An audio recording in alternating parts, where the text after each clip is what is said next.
This is Cnix. The year is 2026. In this session, I will be introducing Pascal2.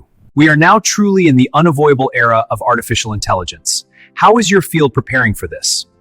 A rapid advancement of AI is now demanding innovation on the manufacturing floor as well. Currently, if we look at the process of introducing AI, generally, first, a data source, such as a PLC. Next, you'll need a database to store your data. Finally, the most critical component, a GPU system, is required.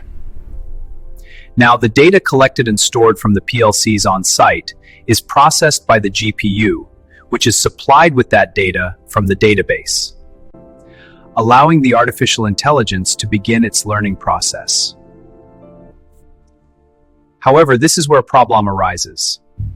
One cannot help but worry whether there is a sufficient budget to implement this entire system across the whole factory. To solve these problems, we created Pascal2. By limiting the need for complex databases and extensive GPUs, we have made it possible to operate AI effectively using only standard PC-level hardware. The advantage of this system is that it can achieve massive cost savings compared to traditional AI systems.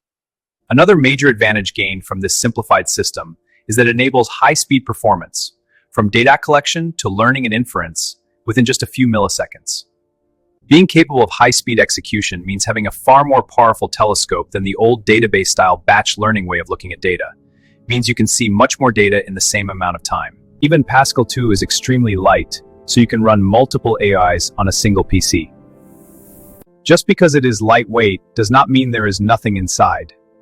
SGD, Dentropy, EWMA, and even MAD. It is equipped with all these algorithms. Depending on the situation at the site, by adjusting the weights of each algorithm, you can build a customized anomaly AI model tailored specifically to the equipment. Pascal2, the moment it detects an anomaly, immediately leaves a record, just like the one you see here with the detected tag, so that on-site teams can easily perform preventive maintenance. Real-time, ultra-fast learning and inference. Make your AI model adaptive, and a manufacturing process changes, it continuously learns and immediately adapts. No need to start training from scratch again. Even Pascal2 learns time and seasons. It adapts perfectly to natural changes caused by outdoor temperature shifts. This is an advantage that conventional batch-type training can never achieve. Here we are. Pascal2 was created to bring this wonderful tool called artificial intelligence to many more real-world fields and environments. I'll see you in the next video. Thank you so much for watching.